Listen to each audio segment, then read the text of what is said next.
साधना में ज्ञान और वैराग्य दोनों जागृत हो गए। वैराग्य का मतलब होता है कि वे चीज़ें जो आपको बांधती हैं, जिनसे हमारा राग होता है, आसक्ति होती है, अटैचमेंट होती है, जो हमें इस दुनिया की रस्सियों में बांध लें, उन सब से हम ऊपर उठ सकें, राग को वैराग में ले जा सकें और यथार्थ ज्ञान हो सके, आत्मबोध हो सके, तो इनको आत्म साक्षात्कार हुआ। और आत्म साक्षात्कार हुआ तो ये अपने मौन में बैठे। अब अपने मौन में बैठकर जो इन्होंने आनंद लेना शुरू किया, इनके प्रभाव से छाया से भी लोगों के काम बनने शुरू हो गए। जब किसी फूल में खुशबू आ जाती है ना, किसी फल के पक जाने से पहले जब वो पकने लगता है, पक्षियों को भी खबर होने लग जाती है, लोगों को भी खबर होने लग जाती है, इसके पास में कुछ, इस पेड़ के पास में कोई ढंग की चीज़ आ गई है। दुनिया भर के लोग लेने के लिए पहुंच जाते हैं। अब इनके आसपास भी भीड़ लगने लग गई। इनकी मेहर भरी नज़र किसी के ऊपर पड़े तो कल्याण हो जाए। सबको ये कहें नाम जपो, लेकिन सबसे ज़्यादा एक बात कहें कि एक चीज़ सीख लो। क्या? चुप होना सीख लो। आपको आश्चर्य लगेगा कि इनकी समाधि पर लिखा हुआ है चुप, केवल चुप और कुछ नहीं। मतलब एक संत धरती से विदा हो गया और देकर क्या गया? चुप। विचार चुप हो जाएं, तुम्हारे मन के अंदर चलते हुए विचारों की लहर, उनको चुप करो। अपने इतने ज़्यादा बोलते हो उसको चुप करो। तुम्हारे कानों में न जाने कितने कितनी ध्वनियाँ गूंज रही हैं, उस शोर को शांत करो। भीतर जो दुनिया की यादें बसी हुई उसको शांत करो। तो उन्होंने क्या कहा? उनकी वाणी है, चुप साधन, चुप साध्य है। चुप ही साधन है, चुप का ही तरीका है, और उसके माध्यम से जो कुछ पाना है वो भी चुप है। मौन ही रास्ता है और मौन ही मंजिल है। चुप चुप माही समाए। और जो पहुंचना है चुप होकर, तो चुप में ही जाकर के समा जाओगे। मतलब परमात्मा परम मौन है। तुम मौन होकर, शांत होकर, जो परम मौन परम शांत है, जहाँ परम शांति विराजती है और उस शांति में परमात्मा का आनंद विराजता है, उस आनंद की प्राप्ति कर जाओगे तब जब तुम्हें चुप रहना आ जाए और चुप को ही अपनाने की विधि सीख जाओ कि तुम्हें कितना अधिक अपने आप को शांत और मौन करना है। इसका मतलब बोलना छोड़ देना नहीं, नाप तोल कर मर्यादा में बोलना, नाप तोल कर खाना उठना बैठना। चुप समझारी समझ है, समझा चुप वह जाए। समझदारों की समझ, बुद्धिमत्ता, बुद्धिमानों की, विवेकी जनों की जो बुद्धिमत्ता है वो क्या है? चुप, मौन हो जाना, शांत हो जाना, नाप तोल के बोलना, यही बुद्धिमत्ता है। मूर्ख ज़्यादा बोलेगा। मूर्ख आदमी इतना बोलेगा कि उसको चुप कराना मुश्किल होता है, और समझदार बहुत नपतुला बोलता है। और भारत में तो बड़ा अद्भुत प्रयोग हुआ। भारत में अद्भुत प्रयोग हुआ कि जिन्होंने समाधि में बैठ कर के कुछ पाया, तो उन्होंने उसके बाद जब दुनिया ने मांगा कि कुछ लिखो, तो सूत्र दिए छोटे छोटे छोटे छोटे। और उनके सूत्र कितने अद्भुत हैं इन ऋषियों के, गौतम, कपिल, कणाद, जैमिनी, ये जितने भी ऋषि हमारे हुए, पतंजलि हुए, इन सबके अगर आप वचनों को सुने तो इन्होंने इतनी सारी बात को छोटे से 2 शब्द बोल दिए बस। कणाद से पूछो आप, गौतम से पूछो आप, ये ऋषि बोलते कैसे? पूछा गया महाराज धर्म का मर्म समझाओ, धर्म है क्या? तो क्या उत्तर देते हैं? यह तो अभ्युदय निश्रेयस सिद्धि सधर्म, यह तो अभ्युदय निश्रेयस सिद्धि सधर्म। यह तो अभ्युदय, जिसके द्वारा अभ्युदय हो, इस संसार में तुम सफल हो जाओ, सुखी हो जाओ, शांत हो जाओ, प्रसन्न हो जाओ, तृप्त हो जाओ, वो विधि यतः निश्रेयस सिद्धि, और जिसके द्वारा तुम्हें निश्रेयस की प्राप्ति हो जाए, उसकी सिद्धि सफलता मिल जाए, लोक भी सुधर जाए, जिससे परलोक भी सुधर जाए, बस उसका नाम धर्म है। अब इतनी बड़ी बात उन्होंने कही तो दो शब्दों में, कि जिससे लोक परलोक सिद्ध होता हो, उसका नाम धर्म है। और अगर संस्कृत के शब्दों को ही देखें, अभ्युदय और निश्रेयस सिद्ध करने वाला ही धर्म है। बहुत लंबा चौड़ा भाषण दिया, अब इस पर कोई प्रवचन करने बैठ जाए, महीनों तक बोलता रहे।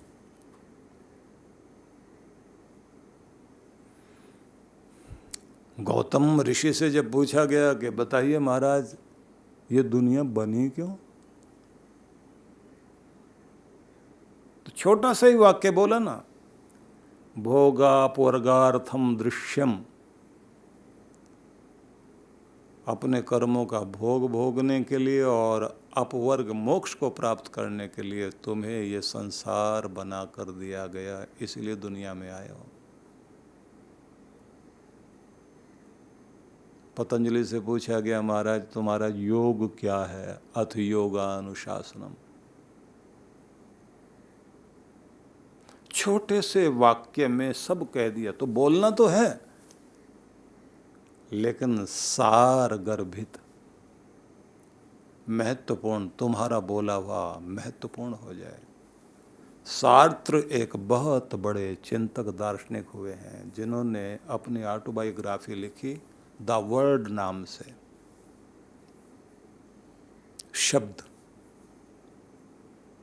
कि शब्द से ही तुम्हारी यात्रा शुरू होती है, शब्द ही याद किए जाते हैं, तुम्हारे कर्म शब्दों में याद रखे जाएंगे। तुम जो कुछ भी कर रहे हो, समझ रहे हो, सब में शब्द है, दुनिया शब्द ही है।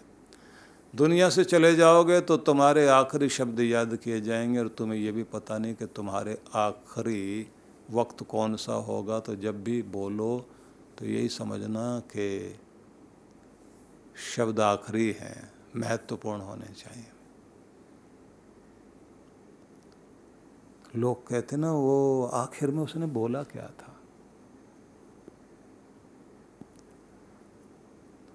एक बार हमने प्रवचन दिए थे कि महान पुरुषों के जीवन के अंतिम क्षणों में उन्होंने क्या संदेश दिया। ये सहस्राब्दी मिलेनियम के समय में, सन 2000 में एक प्रवचन माला चली थी। तो आगे बढ़ते हैं तो उन्होंने यही कहा कि चुप रहना मौन साधन भी है, साध्य भी है। चुप में समता है, चुप समझने वालों की समझ है, जो समझे वो चुप हो गए। और उनकी मूर्ति के पास में बस यही लिखा है, जहाँ उनकी मूर्ति है बस एक शब्द लिखा हुआ, चुप।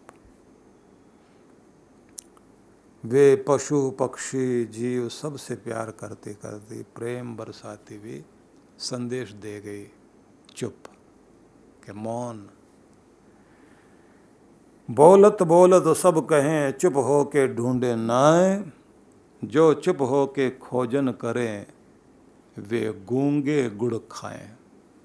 गूंगे को जैसे गुड़ दिया जाए तो स्वाद में रोम रोम खुश है उसका, लेकिन बता नहीं सकता। बस ऐसे ही जिसने चुप होकर अपने अंदर उस परम शांति को, उसके स्रोत को खोज लिया, बस उसको वैसा रस मिल गया जैसे गूंगे को गुड़ मिल गया। तो ये सब मैंने आपको इसलिए सुनाया है कि जब ये कहा गया कि उठो और जागो, ईश्वर प्राप्ति की, भगवत प्राप्ति की इच्छा करो, ये संदेश उपनिषद का है, तो उसी में आनंद की खोज के लिए हमारी यात्रा यहाँ से आगे बढ़नी चाहिए कि हम अपने भीतर के मौन को साधने वाले बन सकें। और ये भी ध्यान रखिए, आपकी की गई भक्ति, जन्म जन्मांतरों की गई भक्ति, वो व्यर्थ नहीं जाती, वो आपके साथ शक्ति बनकर आती है। जैसे यात्रा जीवन की कहीं से भी शुरू हुई हो, लेकिन भगवान ने लाकर वहाँ मिला दिया कि जहाँ से उसके जीवन में भक्ति चरम तक पहुँच गई, और फिर उस चरम तक पहुंचकर खुद भी आनंद लिया और दुनिया को भी प्रकाश दे गए। सामान्य जिंदगी जीने वाले तो बहुत लोग हैं, लेकिन जीवन को विशेष बनाने वाले लोग तो वही होते हैं जिनके ऊपर परमात्मा की कृपा होती है। इसलिए कहा जाता है कि प्रत्येक व्यक्ति को अपने हृदय के अंदर परमात्मा का नाम बसाना चाहिए। दीपक 12 नाम का महल भया उजियार। परमात्मा के नाम का दीपक जलाया, उस नाम को जपना शुरू किया, तो इस महल में रोशनी होनी शुरू हो गई। आपके अंदर में परमात्मा के नाम की रोशनी होनी शुरू हो गई। महल भया उजियार, नाम का तेज विराजा। महल के अंदर प्रकाश हुआ, अब नाम का तेज, तेजस्वी रूप अंदर आने लग गया।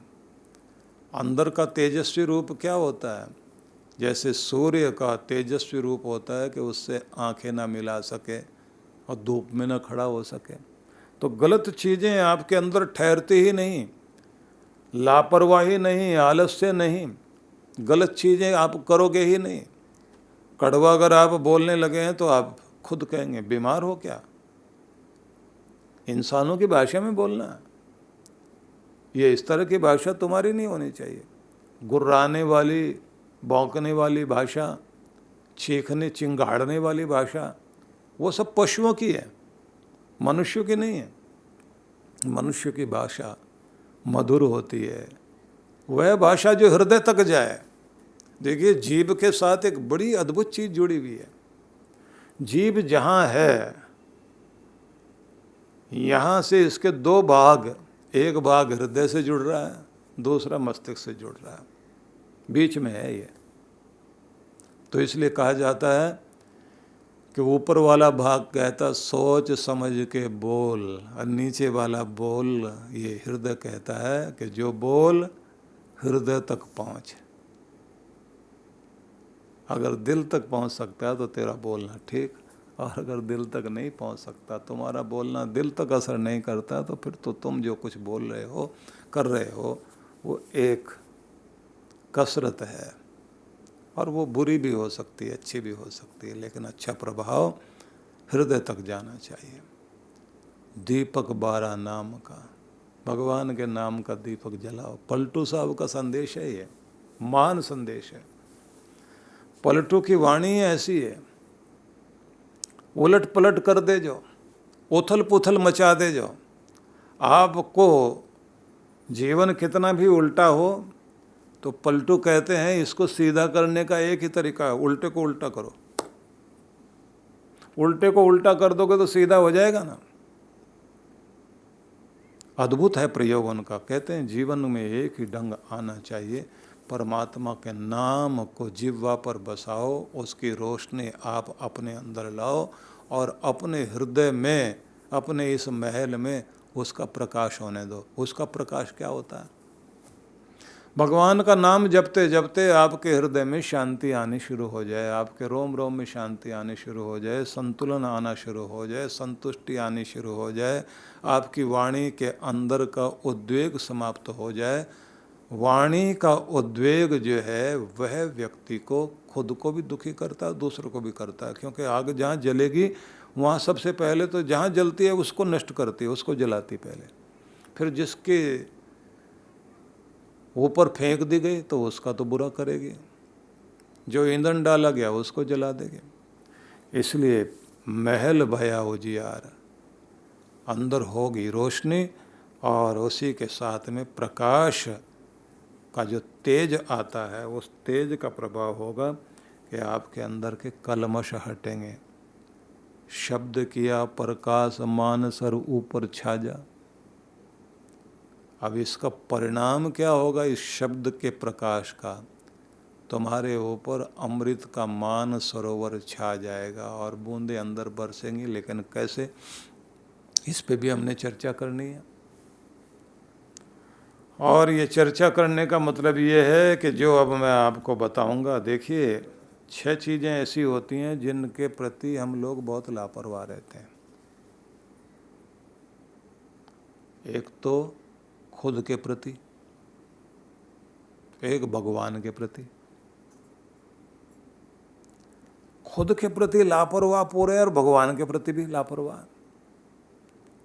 संतान के प्रति, संपत्ति के प्रति, स्वास्थ्य के प्रति, अब ये चर्चा करेंगे। लेकिन कल गुरु बिन ज्ञान न होत है, गुरु बिन दिशा अजान, गुरु बिन इंद्रिय ना सधे, गुरु बिन बढ़े न शान। गुरु में समाहित दिव्य और दैवीय शक्तियों के दर्शन, पूजन, ज्ञान, ध्यान से स्वयं को धन्य करें।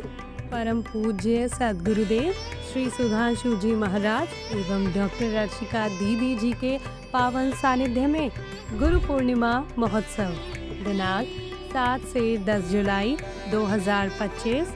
विशेष कार्यक्रम गुरु मंत्र सिद्धि साधना, दिव्य शक्तिपात क्रिया, गुरु मंत्र दीक्षा, भक्ति सत्संग, गुरु दर्शन।